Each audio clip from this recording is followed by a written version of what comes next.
త్వరలో ఇంగ్లాండ్తో జరగనున్న 5 టెస్టుల సిరీస్ నేపథ్యంలో టీమిండియా మేనేజ్మెంట్ గెలుపే లక్ష్యంగా వ్యూహాలు రచిస్తోంది. మొట్టమొదటి టెస్టు మ్యాచ్కు వేదికైన హైదరాబాద్లోనే భారత జట్టు సత్తా చాటి మొదటి మ్యాచ్లో గెలిస్తే మిగతా మ్యాచ్లపై ఒత్తిడి తగ్గుతుందని వారి ఆలోచన. మరొక పక్క ఇంగ్లాండ్ జట్టు కూడా భారత జట్టుకు ధీటుగా ఈ సిరీస్ కోసం సన్నాహాలు చేస్తోంది.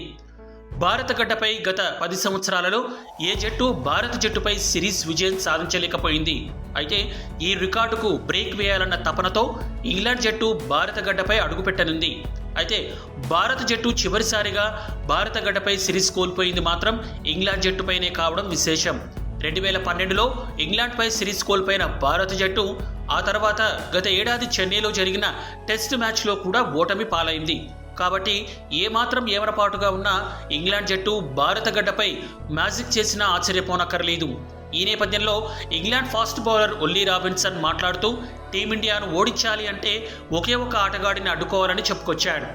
ఒల్లీ రాబిన్సన్ మాట్లాడుతూ ఏమన్నాడంటే, భారత జట్టుతో సిరీస్ అంటే ఎప్పటిలాగే మాలో కొత్త ఉత్సాహం నెలకొంది. అందులోనూ వారి సొంత గడ్డ మీద వారిని ఎదుర్కోవడం అసలైన సవాల్. ముఖ్యంగా భారత స్టార్ ఆటగాడు విరాట్ కోహ్లీ సొంత గడ్డపై చాలా ప్రమాదకరమైన ఆటగాడు. అతడికి ఉన్న పరుగుల దాహాన్ని ఎవరూ ఆపలేరు. మేము అతడిని నియంత్రించగలిగితే చాలు. ఈ సిరీస్ మేము గెలుస్తాం, లేదంటే అన్ని టెస్టులు ఓడిపోయినా ఆశ్చర్యపోనక్కర్లేదు. పైగా ఇటీవల కాలంలో అతడు సూపర్ ఫామ్లో ఉన్నాడు. ఇలాంటి సమయంలో అతనికి బౌలింగ్ చేయడం కూడా కత్తి మీద సాము లాంటిదే. స్పిన్ ఎదుర్కోవడంలో కూడా కోహ్లీ మహాదిట్ట. కోహ్లీని ఎలా అడ్డుకుంటాం అనే దానిపైనే మా విజయావకాశాలు ఆధారపడి ఉన్నాయి అని అన్నాడు. ఈ వీడియో కనుక మీకు నచ్చినట్లయితే లైక్, షేర్, కామెంట్ చేయండి. మరిన్ని అప్డేట్స్ కోసం మా ఛానల్ని సబ్స్క్రైబ్ చేసుకోండి.